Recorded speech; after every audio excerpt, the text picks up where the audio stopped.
Recently India एक well planned terror attack से बचा है। एक यंग लड़के ने तुर्की में आईएसआईएस वालों से ट्रेनिंग ली।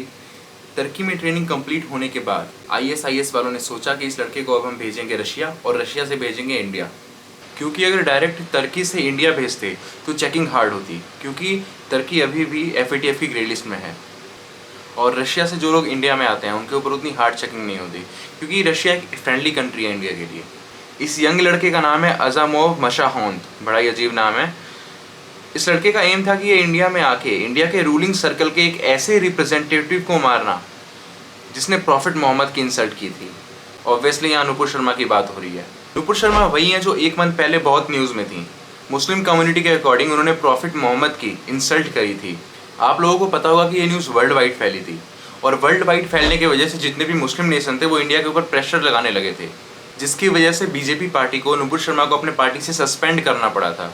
अब क्योंकि ये न्यूज़ वर्ल्ड वाइड फैल गई थी, उज़्बेकिस्तान का एक लड़का जिसका नाम अज़ामोव मशाहोंद है, इसको आईएसआईएस के टेररिस्ट ने as a suicide bomber recruit कर लिया, भर्ती कर लिया और तुर्की में ट्रेनिंग देने लगे। ट्रेनिंग कंप्लीट होने के बाद इसको इंडिया भेजने का प्लान कर दिया वाया रशिया। हालांकि ये पर्सन इंडिया पहुंच नहीं पाया, इंडिया पहुंचने से पहले ही रशियन एजेंसी ने इसको पकड़ लिया।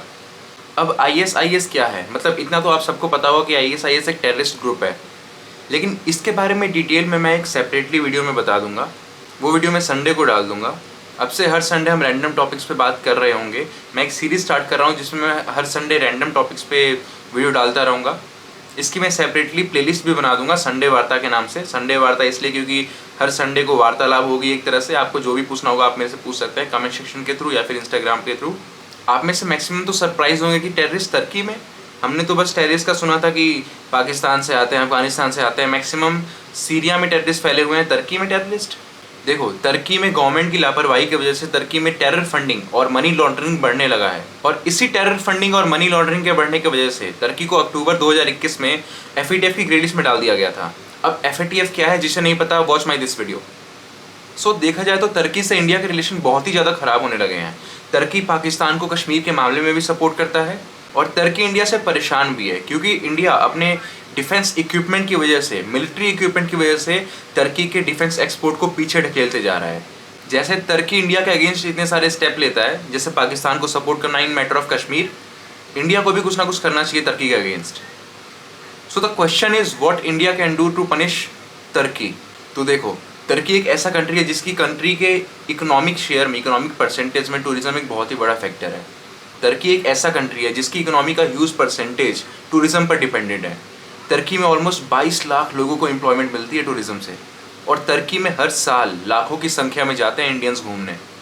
इस रिपोर्ट में देखो, सिर्फ जून के मंथ में ही 27,300 इंडियंस तुर्की में घूमने गए थे और अभी कोविड अच्छे से ख़त्म भी नहीं हुआ है। कोविड कभी ख़त्म भी नहीं हुआ है और अभी से इतने ज़्यादा लोग तुर्की जाना स्टार्ट कर चुके हैं। तो जब कोविड का डर लोगों के अंदर से ख़त्म हो जाएगा तो कितने ह्यूज नंबर में इंडियंस जाएंगे घूमने। और सोचो, अगर इंडियन गवर्नमेंट बोल दे कि आप तुर्की घूमने ना जाओ, क्योंकि आप जो पैसा उनकी टूरिज्म सेक्टर में लगा रहे हो वही पैसा वो आपके खिलाफ यूज़ कर रहे हैं, टेररिस्ट को वो पैसा दे के। हाँ, अभी ये प्रूफ नहीं हुआ है कि तुर्की की गवर्नमेंट टेररिस्ट को पैसा दे रही है या नहीं दे रही है। जैसे पाकिस्तान में होता है टेरर फंडिंग गवर्नमेंट करती है, वैसा तुर्की में है या नहीं है। पर तुर्की की गवर्नमेंट वहाँ के टेररिज्म को रोकने के लिए कुछ कर भी तो नहीं रही है। तो सोचो, अगर इंडियन गवर्नमेंट बोल दे इंडियन लोगों को कि आप तुर्की घूमने मत जाओ, क्योंकि आप जो पैसा उनके टूरिज्म सेक्टर में डाल रहे हो वही पैसा वो आपके अगेंस्ट टेररिज्म के थ्रू यूज़ कर रहे हैं। सिर्फ इस एक स्टेटमेंट के बाद ही तुर्की बहुत ज़्यादा प्रेशराइज हो जाएगा। सो अब इस इंसिडेंट के बाद, रशिया का उस टेररिस्ट को पकड़ने के बाद, इंडिया से रॉ और आईबी के एजेंट्स गए हैं जानकारी निकालने रशिया में। कैसी जानकारी निकालने? देखो, ऑब्वियस सी बात है, रॉ और आईबी के एजेंट्स गए हैं तो वो उस टेररिस्ट से ये पता लगाने की कोशिश करेंगे कि तुर्की में उसकी ट्रेनिंग हो कहाँ पे रही थी, आईएसआईएस के कौन से लोग उसे ट्रेनिंग दे रहे थे। हालांकि ये तो सीक्रेट ही रहता है, कितने दिनों तक उसे ट्रेनिंग मिली तुर्की में और उस लड़के से आईएसआईएस वालों ने कांटेक्ट कैसे किया, एक्सेट्रा एक्सेट्रा एक्सेट्रा, और भी कितनी जानकारी निकालेंगे पता नहीं। और हाँ, जैसे इंडिया में रॉ है वैसे ही रशिया में एफएसबी है। एफएसबी यानी फेडरल सिक्योरिटी सर्विस, और एफएसबी ने एक वीडियो भी रिलीज़ करी थी इस टेररिस्ट को रिकॉर्ड करते हुए। वो वीडियो आप रशिया के गवर्नमेंट न्यूज़ चैनल या फिर वेबसाइट पर देख सकते हैं। वैसे भी उस वीडियो में टेररिस्ट का चेहरा दिखाया नहीं गया है, टेररिस्ट का चेहरा ब्लर्ड है। सो आई होप कि आपको इस वीडियो में बहुत कुछ जानने को मिला होगा। Thank you for watching this video. नमस्कार।